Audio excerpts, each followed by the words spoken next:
राधे राधे दोस्तों। तो आज हम आपको कार्तिक मास की कथा में एक ब्राह्मण दंपति की कथा सुनाएंगे। एक नगर में एक ब्राह्मण दंपति रहते थे। वे दोनों प्रतिदिन 7 कोस दूर गंगा और यमुना नदी में स्नान करने जाते थे। इतनी दूर आने जाने से ब्राह्मण की पत्नी थक जाती थी। एक दिन उसने अपने पति से कहा कि हमारा एक पुत्र होता तो कितना अच्छा रहता।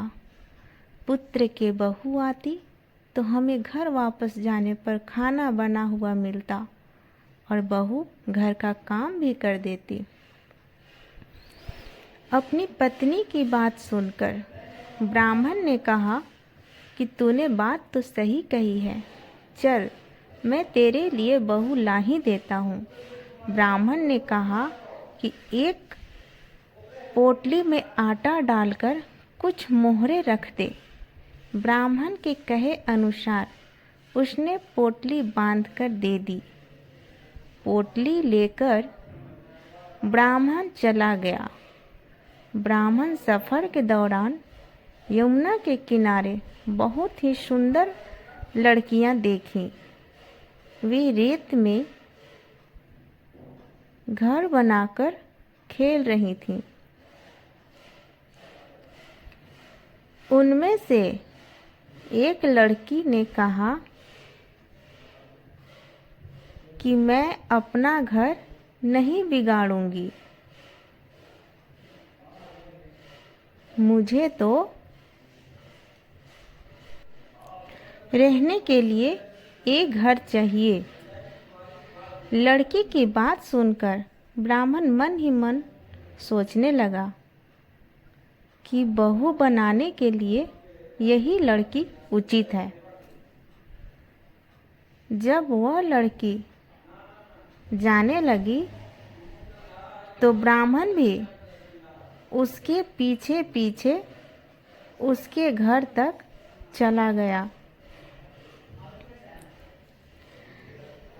वहाँ जाकर ब्राह्मण ने उस लड़की से कहा, बेटी, कार्तिक मास चल रहा है, इसलिए मैं किसी के घर का खाना नहीं खाता। मैं अपने साथ आटा लेकर आया हूँ। तुम अपनी माता से पूछो कि क्या वह मेरे लिए आटा छानकर 4 रोटी बना देंगी।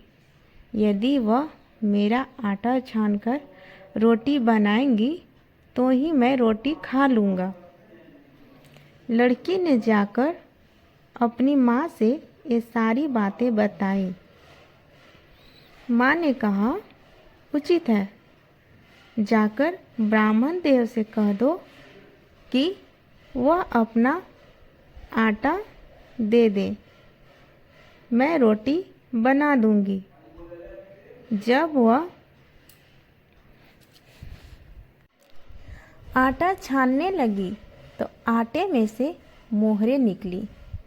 वह सोचने लगी कि जिसके आटे में इतने मोहरे हैं उसके घर में कितने मोहरे होंगी। जब ब्राह्मण खाना खाने बैठा तो लड़की की माँ ने उस ब्राह्मण से पूछा, क्या आपका कोई लड़का है और क्या आप उस लड़के की सगाई करने जा रहे हो। यह सुनकर ब्राह्मण ने कहा कि मेरा लड़का तो काशी में पढ़ने गया हुआ है, लेकिन यदि तुम कहो तो खोट कटोरे से विवाह करके तेरी बेटी को अपने साथ ले जाऊंगा। लड़की की माँ ने कहा, ठीक है ब्राह्मण देव। इस पर लड़की की माँ ने लड़की की खाट कटोरे से शादी कर के ब्राह्मण के साथ भेज दिया। ब्राह्मण ने घर आकर कहा, रामू की माँ दरवाज़ा खोलो। रामू की माँ दरवाज़ा खोलकर, देखो मैं तेरे लिए बहू लेकर आया हूँ। ब्राह्मण की पत्नी भीतर से ही बोली, हमारा तो कोई बेटा नहीं है तो बहू कहाँ से लाए हैं? दुनिया ताने मारती थी, अब आप भी मारने लगे। ब्राह्मण ने कहा, तू दरवाज़ा खोल कर तो देख। जब ब्राह्मणी ने दरवाज़ा खोला तो सामने बहू थी। उसने बहू का स्वागत किया और आदर सत्कार से अंदर ले गई।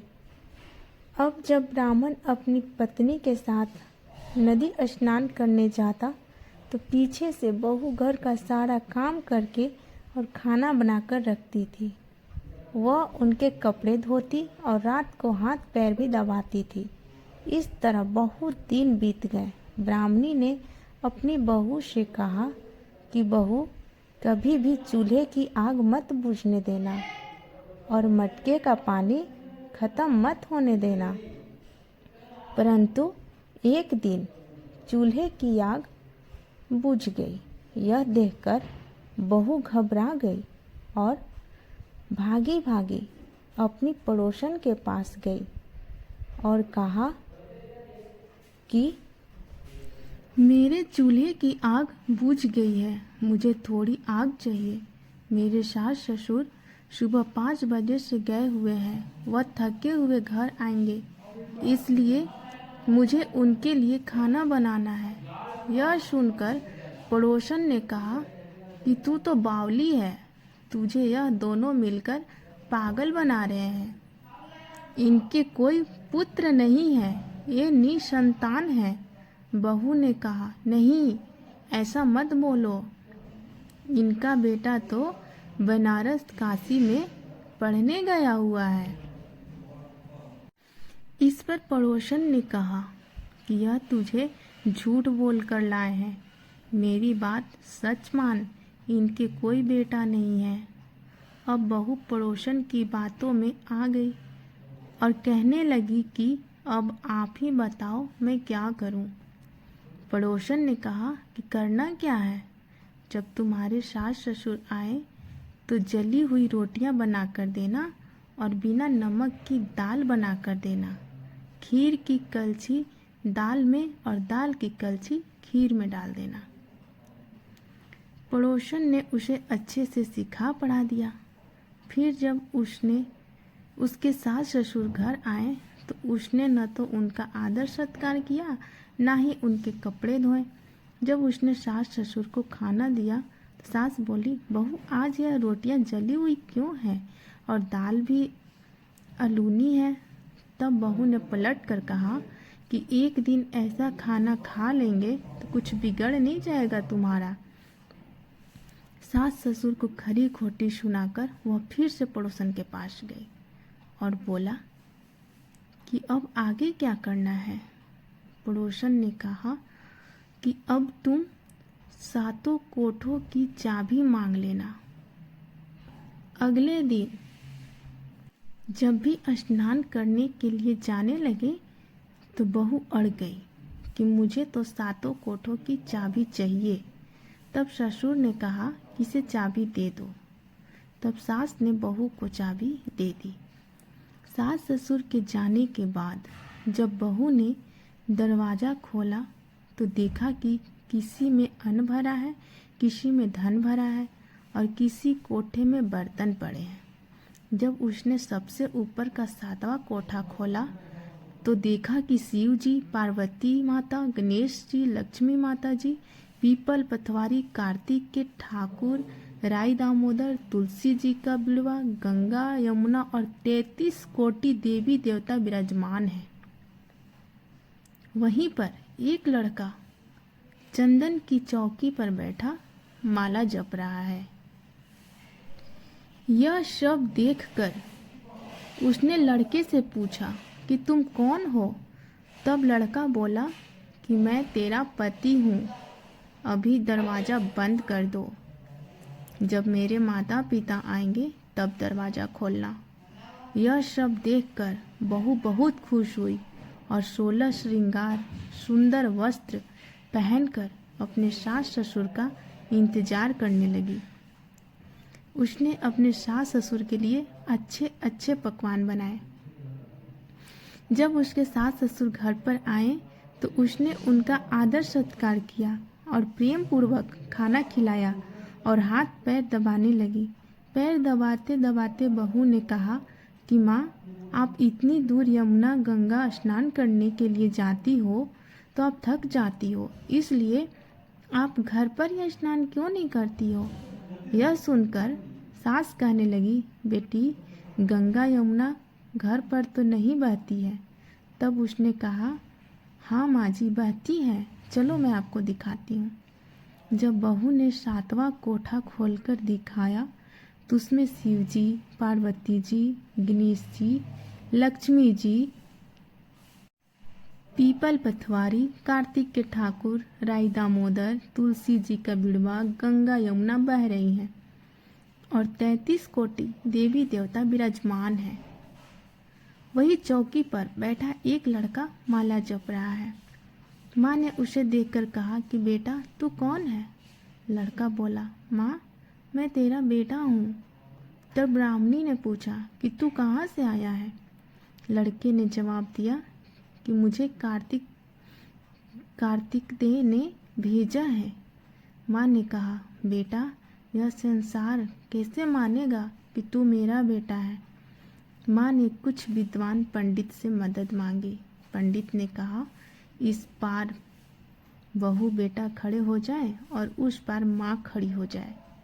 माँ ने चमड़े की अंगियाँ पहनी हो और छाती में से दूध की धार निकलकर बेटे की दाढ़ी मूछ भीगे और पवन पानी से गठजोड़ा बंधे, तब मानेंगे कि यह इस माँ का ही बेटा है।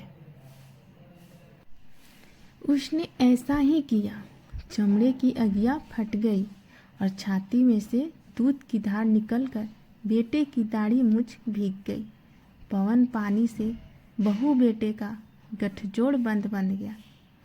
यह सब देखकर ब्राह्मण और उसकी पत्नी की खुशी का ठिकाना ना रहा। तो यह थी कार्तिक मास की कथा। हे कार्तिक के ठाकुर, जैसे ब्राह्मण और ब्राह्मणी को बहू बेटा दिया, वैसे ही सबको देना।